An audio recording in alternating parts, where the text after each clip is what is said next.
I arrived at the grand marble steps of the banquet hall with my heart pounding so hard I was sure everyone could hear it. This was my sister's wedding, after 10 long years. No one knew who I really was, the girl who left without a word, the one who disappeared into thin air. Not the one standing now, in soft blush silk, her eyes searching the crowd. But I had a secret to reveal, and tonight, nothing would stay hidden. I'm Clara Thompson. In 2 sentences, I abandoned my family and my sister on her 18th birthday, fleeing from the chaos of our life in rural Kentucky. Now, after a decade of creating a new existence in the big city, I'd come back, unexpected, unannounced, for her wedding, disguised in plain clothes. Determined to see where it led me the moment I stepped into the ornate foyer, the music softened as guests turned to look. My breath caught when I glimpsed my sister, Rose, her white gown luminous beneath the crystal chandeliers. She matched her bridegroom, tall and gentle, and yet, her smile had an edge of hesitation, as if something inside her was bracing for an earthquake. I pressed into the crowd,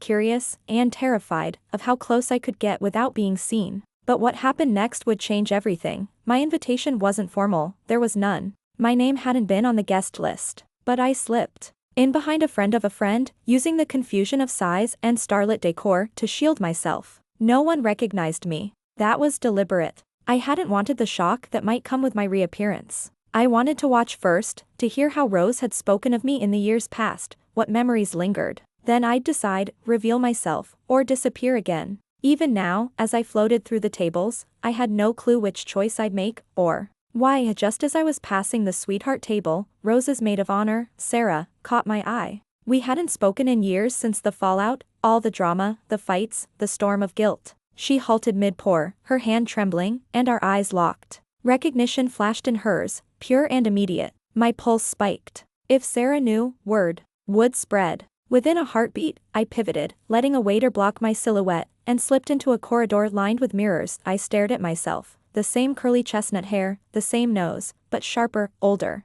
I braced my palms against the glass. If Sarah blurted, I'd be revealed. But curiosity roared louder. Why now? Why return after a decade? Before I could think further, the entrance to the corridor swung open. Rose appeared, pacing, not crying, not smiling, just moving with a tension I'd seen only once, the night before I left. She looked lost. And I realized then, my presence might be exactly what she needed, but only if she recognized me. What happened when she did? She disappeared before I could follow. My feet ached to chase, but I hesitated. What would I say? Surprise? I'm so sorry? My throat tightened. Instead, I drifted to an empty lounge, bumping into a tall man in a tailored suit who looked startled. My apologies, I murmured. He paused, curious. You're new? I nodded, watching his eyes. There was something kind about him, something safe. He offered a seat. Enjoying the wedding? That, yes. I forced a smile, desperate for calm, but his voice lowered. You seem distant. And there it was, the question I didn't want to answer. But he was right. I leaned closer. Can you just tell me one thing about the bride? He blinked, glancing toward the ballroom. She's my cousin. She lost her sister years ago. She didn't show at graduation, never answered calls. She lost everyone, really, except us. I froze. Lost her sister. I sank onto the couch. He kept talking, gently, unaware. Few years ago, she stopped talking about her. Well, what happened? Says she's learned to live without her. Each word pressed like a knife. She talked about me, said I was lost, missing, gone. Always gone. Until tonight. But I was still here. I closed my eyes. The man's words echoed. She had moved on from me. Could I even find a place now, at her side? Or was I too late? I slipped out before he could ask more. There was too much to process. I had to think. Did Rose truly believe I was gone forever? If she had built a life that excluded me, would revealing myself shatter it? But hiding wasn't living, not for me. I drifted to the edge of the gardens outside, where white roses spilled across stone planters. The air smelled of jasmine and rain. I sat on a bench and cradled my phone. I had a message typed to Rose. No, several. I'm here. It's me. Please look me in the eye. If I pressed send, there was no turning back. But I froze, thumb hovering. And then, I noticed footsteps. Rose appeared in the moonlight, her gown catching silver from the globe lamps. She looked younger, frail. I swallowed my fear. Rose. She jolted, then spun around. Who's there? My heart dropped. Her. Eyes scanned the terrace, darting past me, as though she was haunted by ghosts. "It's me," I whispered. She froze again. Silence stretched. Then she bolted, veering left toward the guesthouse entrance. I sprinted after her, adrenaline flaring. "Rose, wait." My shoe slipped on wet stone, panic peeped between the beats of my heart, but I caught her arm, gently. She swung to face me, pale, terrified. "Don't," she rasped. "You're not real." I reached up, touched her cheek. "Rose, I'm real. It's me, Clara." She gasped, stumbling back. "You's my sister?" "You," her hands shook. Then she laughed, low, manic. Tears bloomed in her eyes. "It can't be. But you, how?" In that moment, I realized it didn't matter how. I was here. And if I couldn't explain the past, I could start with now. But before I said a word, the sky rumbled, and a sudden shower of orchid petals rattled down from the canopy above. Rose shrieked, dropped to her knees, plaiting petals in her lap, sobbing. My breath caught. I had one shot to speak, and redemption or heartbreak waited on my next words. "Rose," I whispered, crouching before her. "I'm sorry. For everything. I came back to tell you myself." She backed away, shaking. "Sorry? After 10 years? I nodded, voice trembling. "I had to leave, to save myself. But I never stopped loving you. Never stopped missing you." Rain of petals slowed. Rose stared at me, chest heaving. I felt like we were at the brink of a cliff, both of us teetering. If I didn't reach into the abyss, our bond would crumble forever. But then she did. She stood and drew me into a fierce, desperate hug so tight it felt like our bones might crack. I held on, astonished at how alive the memory of us felt, too. Girls dancing barefoot in a backyard, planning futures. All the scars could still melt away as we clung, thunder muted behind distant hills. And I realized, the real journey, healing each other, had begun. If only she'd let me in. But what if it was too late? We stayed on that terrace for who knew how long. The petals stopped. Words came in stammers, rose flowers, childhood, grief. Her voice shook as she admitted how lost she'd been without me, how people doubted she'd recover. "I invented excuses," she whispered. "Told them you cared, we're just sick." But I didn't know what to say. I squeezed her hand. "You don't have to justify love." Her eyes burned. "You're still here." I don't know what happens next." I swallowed. "We decide together." That was all I knew, but every story needed a line like that. Moment of choice, moment of hope. Only I hoped she would take it. Tonight changed everything. But the full story, how we rebuilt, began tomorrow. And all I could do was promise. Never run again. Curiosity-filled pause. What will happen when Rose meets the rest of the guests and realizes who's been standing outside all night? How will the bridegroom react when he hears Clara's story? The next scene unfolds in the grand ballroom. Rose summoned me back inside, her grip reassuring. Guests murmured as we re-entered in that hush that falls when something undefinable has happened. I braced for stares, but she walked with purpose, one arm in mine. The bridegroom, Michael, waited mid-floor, expression unreadable. He paused. There was surprise, fear, dawning understanding. Rose told him, quietly, so only he, Michael of the quiet confidence, heard. "It's my sister." She explained why I left. His jaw softened. Then he nodded. And in that moment, I learned something precious. Forgiveness wasn't just about me, it was about them too. Not just the ones who were gone, but the ones left behind. Yet dinner hadn't even started. And when I pulled aside Sarah, who stood near the dais, she looked me in the eye. Her voice wavered. "Are you okay?" It was a simple question, but after 10 years, it meant the world. I nodded, but my heart quaked. Because I didn't know if I was okay. There were letters unsaid, wrinkles in history unpressed. So I swallowed back the tremor. We joined the wedding party. I smiled. Shared a toast. Introduced myself. It was surreal, and only just the beginning. Curiosity-filled pause. How far can I go tonight before the weight of the past overtakes the festive perfume of celebration? Will Rose's new family embrace me, or be wary? The ceremony resumed. My part came during the toasts. Rose stood to speak, 10:30 p.m. under twinkling lights. The room quieted. I watched her hold the mic. She glanced at me. I swallowed. Then came the words.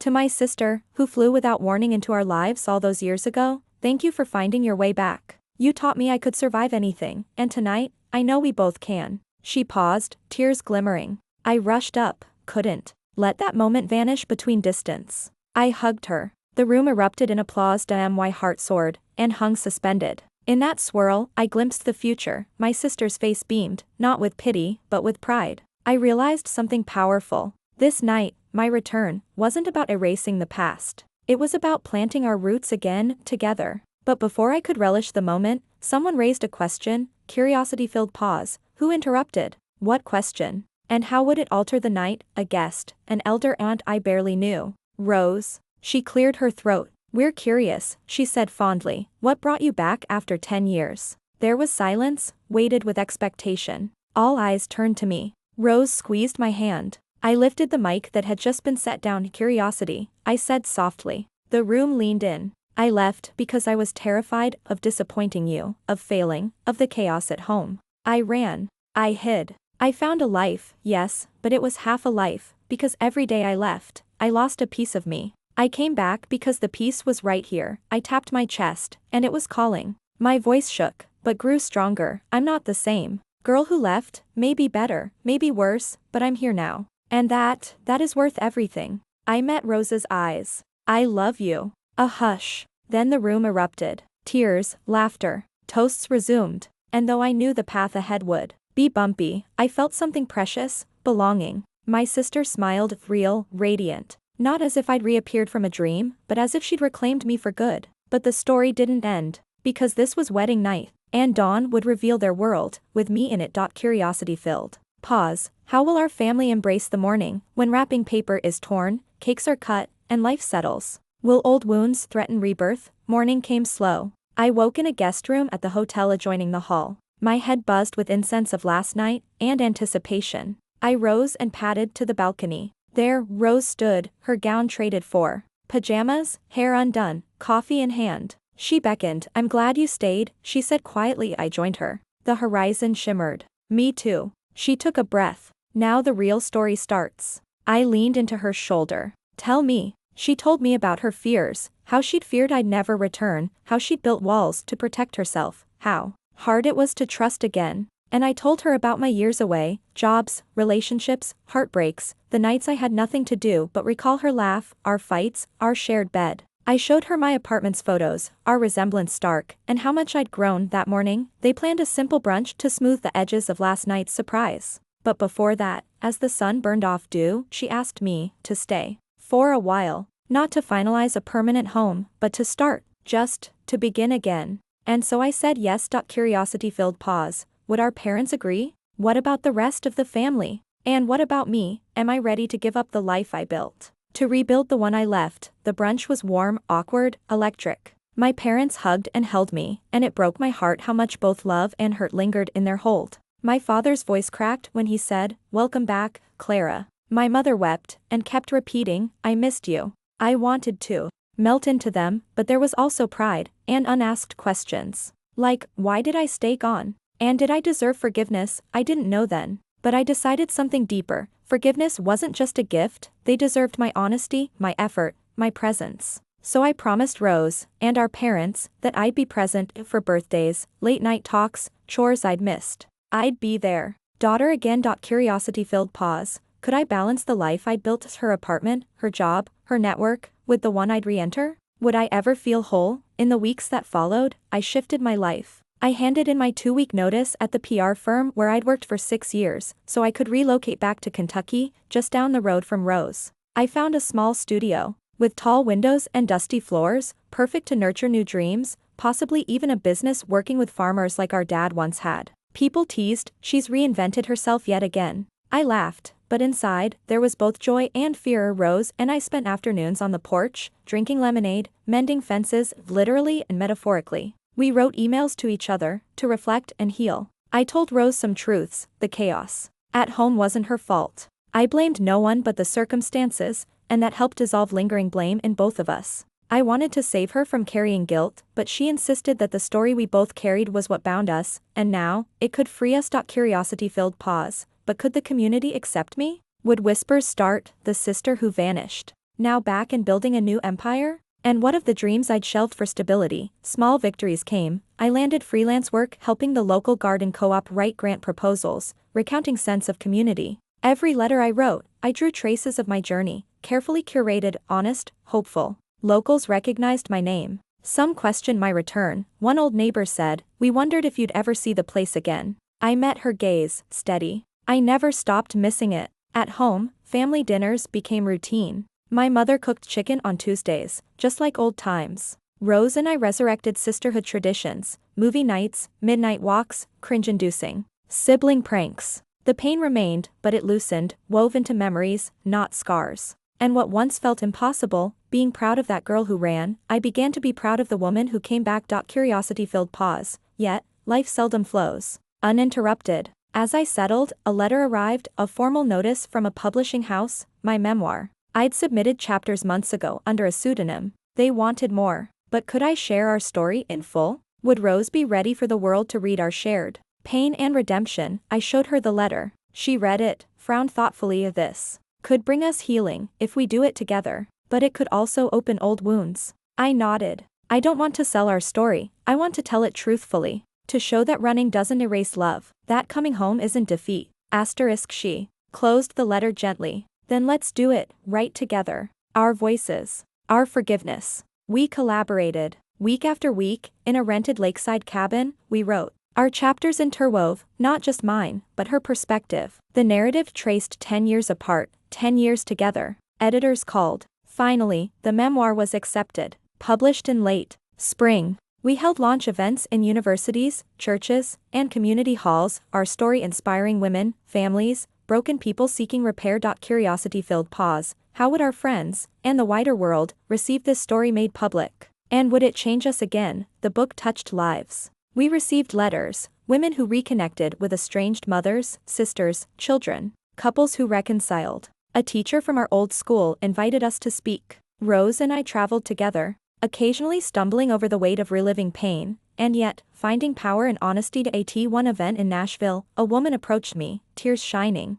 Your story shows that fear isn't final. Courage, returning, can write new chapters. I thought of that night at Rose's wedding. I had no courage then, but maybe, in a way, I'd found it on the marble steps, pacing the corridor, facing the unknown. Because recognition doesn't erase hurt, but rebuilding love does. Curiosity-filled pause. And what about the man in the suit, Michael's cousin, who told me Rose had hidden her grief? Would I ever know why he'd noticed me? And would he fit into our renewed lives? Months later, at a family barbecue, there he was. His name was David. I hadn't known why he'd spoken to me, but there he stood, holding out a cheesy burger for the sister who finally showed up. I laughed. Thanks, David. Maybe you could help me figure out where to start here. He smiled. I'd like that. Rose watched. She nudged me. I took the burger, and as the sun dipped low, I realized something. Story isn't just what you say, it's what you live. And after 10 years of absence, I'd found my way back not only to family, but to myself. The past stayed present, but no longer ruled me. I had a life woven with forgiveness, purpose, love. And the story continues. I showed up to my sister's wedding after 10 years. No one knew who I really was until the moment I stepped into the garden where the wedding was held. The air shifted. I could feel it. There was music, laughter, soft clinking of glasses, and a breeze that rustled the linen drapes hanging from the white canopy. Everything looked picture perfect, but nothing could prepare anyone for what was about to unfold. My name is Eliza, and I hadn't seen my family in 10 years. 10 long years. To them, I was a ghost, a memory wrapped in hushed conversations and distant glances.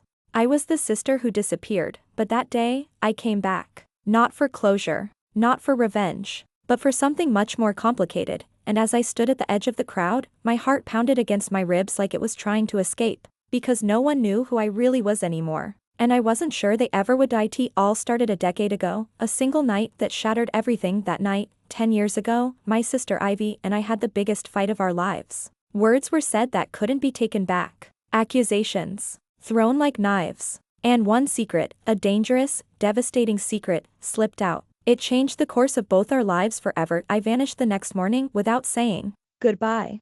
No calls, no letters, no explanations. I walked away from my family, from everything I'd ever known, and rebuilt my life under a new name in another country. So what brought me back now? Ivy's wedding, but not just the wedding. It was the groom, the same man who, all those years ago, had a hand in the secret that tore us apart. I knew I had to see him. I had to see them, and I had to know, did Ivy ever find out the truth? Or was she walking into a lie that would haunt her forever? I arrived uninvited, a stranger in designer heels, hiding behind sunglasses too big for my face. No one gave me a second glance, until she did. Damn, why mother? She blinked twice as if trying to place me. Her champagne glass tilted slightly in her hand. But before she could speak, a waiter brushed past, and I slipped away into the crowd like smoke. I needed more time to figure out how to tell Ivy everything. Or whether I even should have time to see if the man she was about to marry would recognize me, because if he did, everything would come crashing down. The ceremony began. Chairs lined in neat rows, petals scattered down the aisle like a trail to a fairy tale.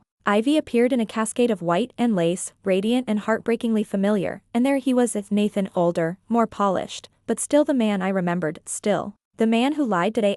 They exchanged vows. My chest tightened. I kept to the back, behind an arch of roses. No one saw the tears that slipped down my cheeks, because they weren't tears of joy, they were tears of warning. Flashbacks clawed at the edge of my mind. The night I walked in on them. The betrayal. Ivy screaming at me, calling me a liar. And Nathan denying everything with a calmness that chilled me. Only one of us was telling the truth back then, and I was about to prove which one. After the ceremony, the guests moved to the reception area, lit with fairy lights and hope. I watched from a corner as Ivy laughed with friends, her hand never leaving Nathan's arm. I waited for the right moment. Then I saw her slip away from the crowd, alone, toward the garden swing we used to sit on as kids. It was my chance. I followed her, my heels silent on the grass. Her back was turned, veil cascading like a waterfall. Ivy, I said. She froze, then slowly, she turned to her eyes locked on mine, wide and disbelieving. Her mouth moved, but no sound came out. It's me, Eliza. She took a step back, as if I were a ghost. No, it can't be. I'm real, I whispered. And I have to tell you something. About Nathan. About that night. She sank onto the swing, her hands trembling. Why now? After all these years? Because you deserve the truth before you sign your life away. And then I told her everything. I told her about the recording. The one I made the night I caught Nathan with someone else. The voice memo I had kept hidden all these years. I played it. Her face crumbled. The truth crashed over her like a storm. She didn't cry. Not at first. She just sat there, staring at nothing. Then she looked at me with eyes full of questions, heartbreak, and something else, something I hadn't seen in 10 years. Hope, asterisk, you still have it? The recording? I nodded. Then come with me, she said, standing up. We walked together, two sisters reunited by a wound that had never healed. She stopped the music, tapped her champagne glass, and called everyone's attention. Then she handed me the microphone. My sister, Eliza, has something to say. Gasps, a stunned silence, and I began. I told the story, briefly, truthfully. I played the recording, and Nathan's face turned white. The wedding unraveled in minutes. Ivy stood tall, defiant, holding my hand as if she were the one protecting me now. Guests murmured, shocked and confused. My parents came forward, tears in their eyes, embracing me like a lost daughter returned from the dead. It wasn't easy. It wasn't clean, but it was honest. Later, Ivy and I sat beneath the stars on that same swing. I should have believed you, she said. We both made mistakes. But we have time now. You're staying, right? I nodded. 10 years lost. But a lifetime ahead, and finally, I wasn't a ghost anymore. I was Eliza. I was home. I walked away from my family, from everything I'd ever known, and rebuilt my life under a new name in another country. For the first few weeks, I didn't feel brave. I felt hollow. I flew to Madrid with nothing but a suitcase, a passport, and the kind of pain that settled in your bones and made sleep impossible. I remember landing at Barajas Airport and just standing there. No one knew me. No one was waiting. That anonymity was a comfort at first, then a curse. I rented a shoebox apartment in Lavapiés, a neighborhood humming with life and layered in colors and cultures. I got by working odd jobs, waiting tables, folding clothes at a tourist shop, helping a woman translate English menus for her cafe. My Spanish was clumsy then, but desperation makes a quick student. The silence of starting over was deafening. No calls. No family dinners. No Ivy. I used to walk the city for hours, headphones in, pretending I had somewhere to be. The ache of what I left behind would hit me at the oddest times, passing a bakery that smelled like mom's cinnamon rolls, seeing two sisters giggling on the metro, hearing a song we used to play on car rides. Eventually, I found steadiness. I got a job at a cozy bookstore tucked into a narrow alley. The owner, Carmen, was in her 60s and sharp as a blade. She never asked too many questions, which I appreciated. We shelved books together, shared tea during slow hours, and she slowly became the closest thing I had to family nights were. 4. Writing.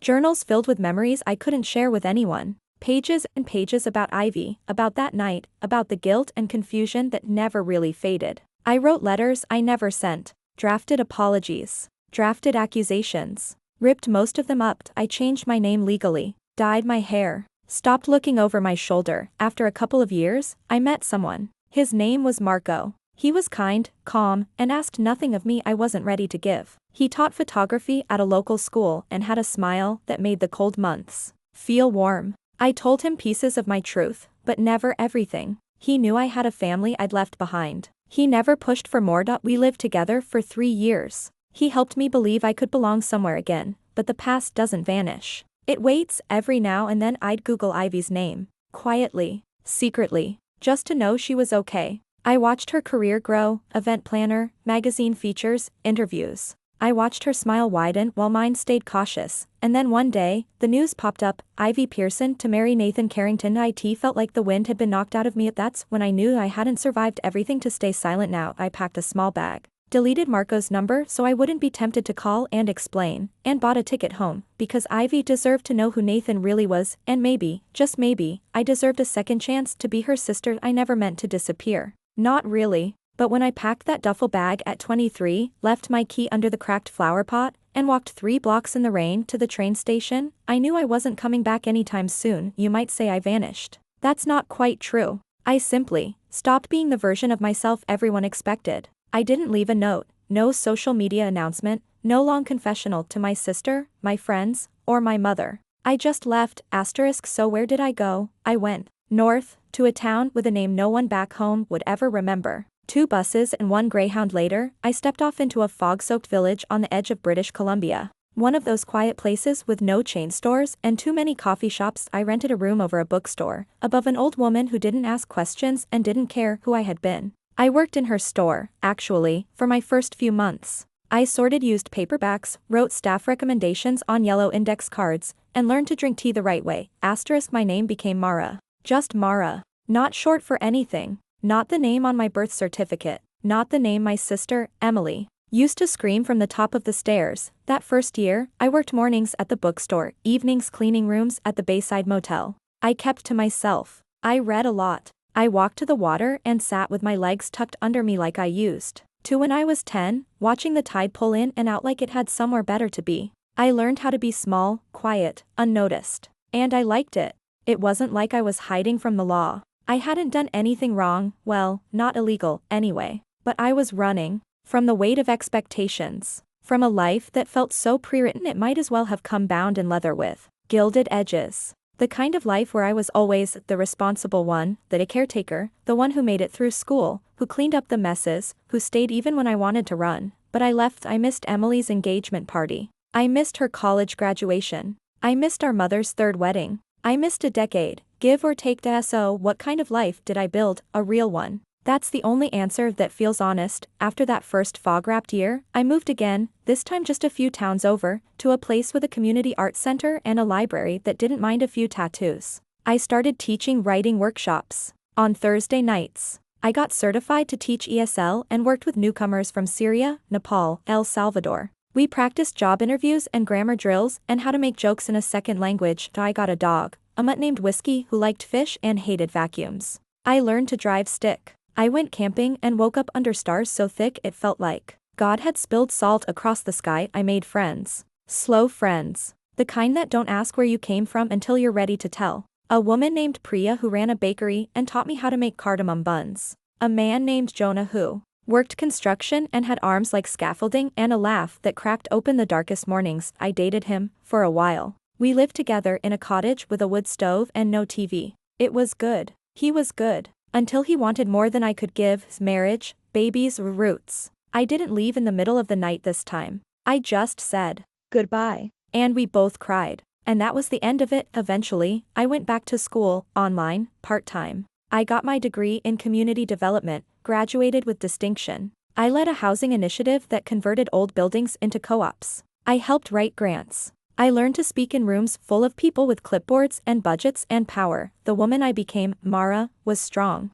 Not the kind of strong who never breaks, but the kind who knows how to rebuild. She had boundaries, and soft spots, and rituals. Sundays were for markets and novels. Wednesdays were for phone calls with friends. Birthdays were for quiet joy of 10 years, that life was enough. Then I saw the photo IT came through an old email account I hadn't checked in months. An invitation, you're invited to the wedding of Emily Claire Harper and Daniel Mason Shaw. The date was in 2 months. The picture was of my sister in a pale blue dress, standing in a vineyard, laughing. She looked older. Not old. Just older. Than the girl I'd left behind. Something inside me shook loose. I stared at that email for days. I didn't respond. I didn't delete it either. Instead, I printed the photo, taped it to my refrigerator, and stared at it like it might answer all the questions I hadn't asked in a decade. Who was she now? Did she hate me? Would she even recognize me? The week before the wedding, I packed a bag. Not to run away this time, but to go back. I didn't RSVP. I didn't warn anyone. I bought a dress that fit my new body and not the one they remembered. I dyed my hair a little darker, not to hide but to honor the woman I had become. When I arrived at the vineyard, it was late afternoon. Golden light stretched across rows of grapes. I stood at the edge of the crowd, uncertain. People milled about, dressed in linen and silk, sipping wine and laughing. It was like walking into a dream I had been erased from. Then I saw her, Emily. She was radiant. Hair up in curls, a glass of champagne in her hand, veil blowing like a ribbon in the breeze. She turned, froze, and I saw it. Recognition, not immediate, but real. She crossed the lawn like gravity pulled her. Stopped 3 feet from me. Mara, she said, her voice cracked. I hadn't heard my real name in years. But that word, Mara, had always belonged to me more than the one I was given. It's me, I said, and then she was crying, and I was crying, and for a long minute, we just held each other, trembling under that wide, open sky. I thought you were dead, she whispered. I know. Where did you go? It wasn't the time for a full answer, not then. But I said, I went somewhere I could breathe. Asterisk. She nodded, slowly. And did you build something good? I thought of the students, the bakery, the co-op, the wood stove, the dog, the cardamom buns, the stars. I thought of Jonah and Priya and long walks by the sea. Yes, I said. I did. She took my hand and pulled me into the crowd. Not everyone knew who I was. Some guessed. Others didn't ask. But Emily made sure I had a seat. She made sure I danced. She made sure I was seen. That night, after the lights dimmed and the last song faded, we sat under the arbor with our heels kicked off and a bottle of wine between us. I don't blame you, she said. At last I looked at her. You should. I left you. You left us. But you didn't leave you. You went to find yourself. That's brave. I didn't feel brave. I felt raw. But I nodded. There's so much I missed, I said. There's time to catch up. We sat in silence after that, watching the moon rise over the vineyard. No demands. No apologies. Just spaced. That's the thing no one tells you about disappearing. The return isn't about being forgiven. It's about choosing to show up again, fully, honestly, imperfectly. And sometimes, if you're lucky, the people who love you will let you back.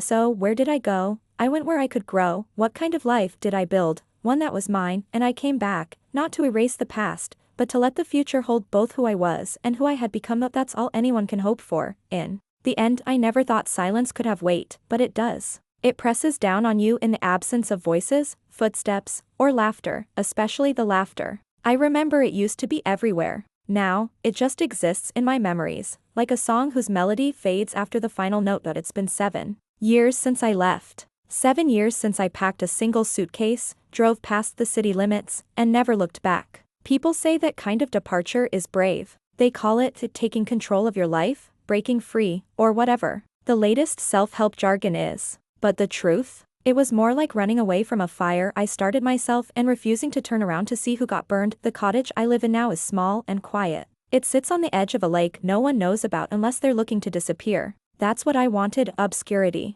I wanted to be invisible, to be no one. And for the most part, I succeeded. The nearest neighbor is 2 miles away, and I like it that way. Here, I can breathe without apologizing. But even in all this space, the air gets tight sometimes. I wake up before the sun most mornings. The lake is always still at that hour, wrapped in fog like a secret. I make coffee and sit on the porch, letting the bitterness ground me. It's during those moments that I feel everything the most, the loneliness, the freedom, and yes, the guilt. They all sit with me like ghosts, sipping coffee in silence. Loneliness came first. It was immediate. As soon as the thrill of escape wore off, it crept in like cold air under a door. At first, it was subtle. A missed phone call I didn't return. A birthday I let pass without a message. Then it became heavier, holidays alone, voices fading from memory, dreams where faces blurred until I couldn't recognize them anymore. I used to miss them all so deeply it physically hurt. My sister's sharp humor, my father's rough hands. That softened when he played the piano, my mother's endless questions that used to drive me crazy.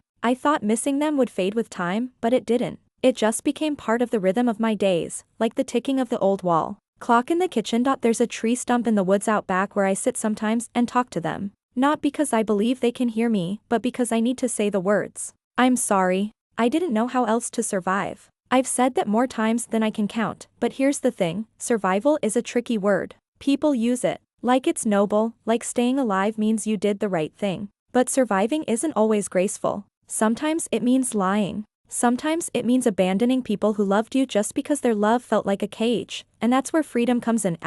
God, freedom. It tasted so sweet that first night alone in a motel 300 miles from home. I remember sitting on the bed, staring at the ugly painting on the wall and realizing no one knew where I was. No one was waiting for me to explain my choices or take care of their feelings. For the first time, I felt like I belonged to myself. Freedom made me giddy at first. I dyed my hair red. I wore clothes that I never dared to wear back home. I slept whenever I wanted, ate when I felt like it, didn't answer to anyone. It was intoxicating. For a while, I felt reborn. But here's what they don't tell you about freedom, it's lonely too. Especially when you gain it by tearing your life apart. I kept telling myself it was worth it, that it was better than staying in a place where I was shrinking every day. And maybe that's true. But even when you're free, there's no guarantee you'll feel whole. Sometimes, freedom feels like floating in space. You got away, but now there's nothing to anchor you. No gravity. No direction. I chose this life. I made this bed. But that doesn't mean I always sleep well in it. And then there's the guilt.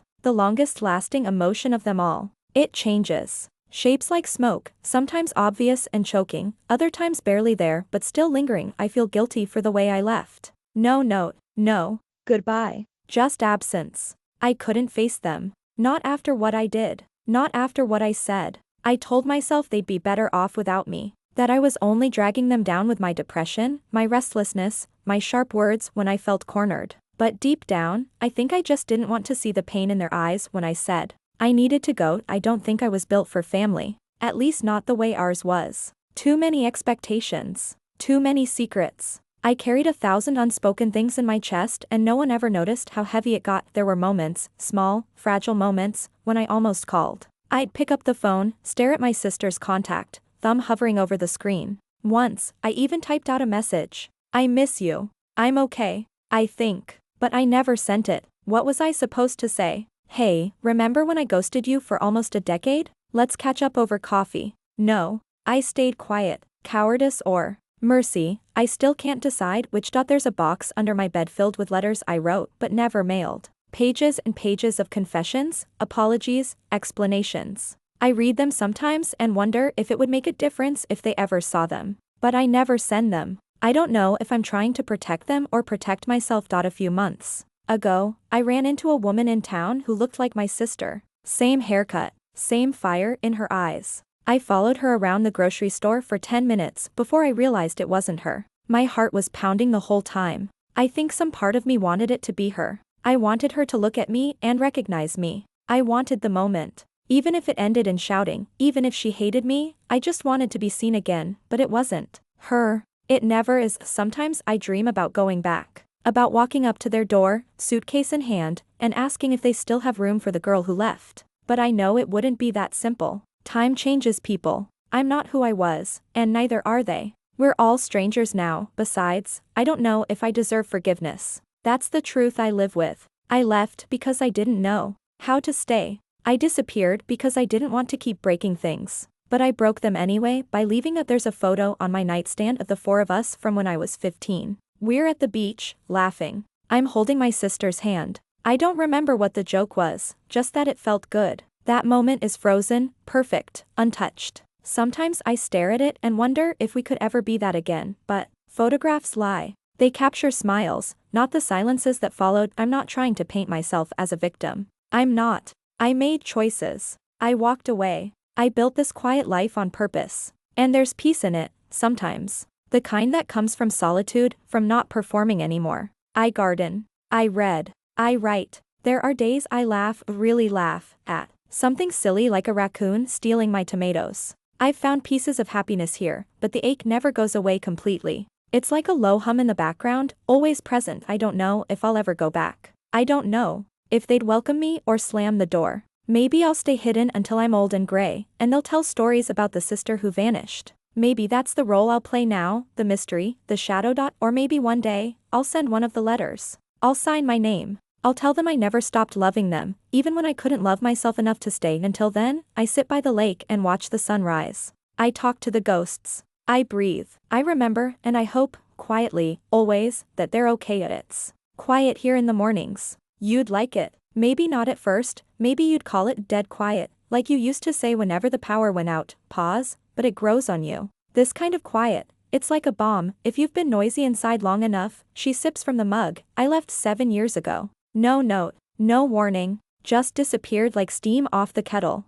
1 minute I was there, then, snaps fingers, gone, and the world didn't stop. The sun kept rising. Your lives moved forward, I assume. I don't really know. That's the thing. About vanishing, you give up the right to ask how everyone's been. Long pause. People romanticize this kind of thing, you know? Say it's freedom. A fresh start. You see it in movies. Someone drives down an empty road, windows open, wind in their hair, dramatic music playing, but the music stops eventually. And all you're left with is the road. And your own damn thoughts. I was running, yes. From what? That's the tricky part. Beat. It wasn't one thing. It was everything. The way the walls felt too close. The way I couldn't breathe in that house. The way every conversation felt like a performance. The expectations, the silence, the smiling when I was falling apart inside. And I know, trust me, I know, you all thought I was fine. I was so good at pretending to be fine. That was my specialty. Smile, nod, be agreeable. Be the one who takes care of everyone else's feelings. Beat, but no one ever asked about mine. She shifts in her chair. The night I left, I didn't cry. Not a single tear. Just packed a bag, locked the door behind me, and kept driving. There was a motel off Route 7, neon sign buzzing, keys on a ring, plastic cups in the bathroom. I stared at the ceiling that whole night. I thought I'd feel guilt, panic, regret, but all I felt was light, like someone had peeled something heavy off my back. That was freedom. The first taste. Leans forward. Do you know what it's like to wake up and realize no one knows where you are? No one expects anything of you? No one's waiting. It's terrifying. And addictive. I dyed my hair the next day. Red. Just because. Bought a notebook and wrote everything I was too scared to say when I was still home. Filled pages with words that burned when I wrote them. I slept in. Walked through towns where no one knew my name. Took long bus rides just to watch strangers. Sat in parks and read for hours. I lived like a ghost.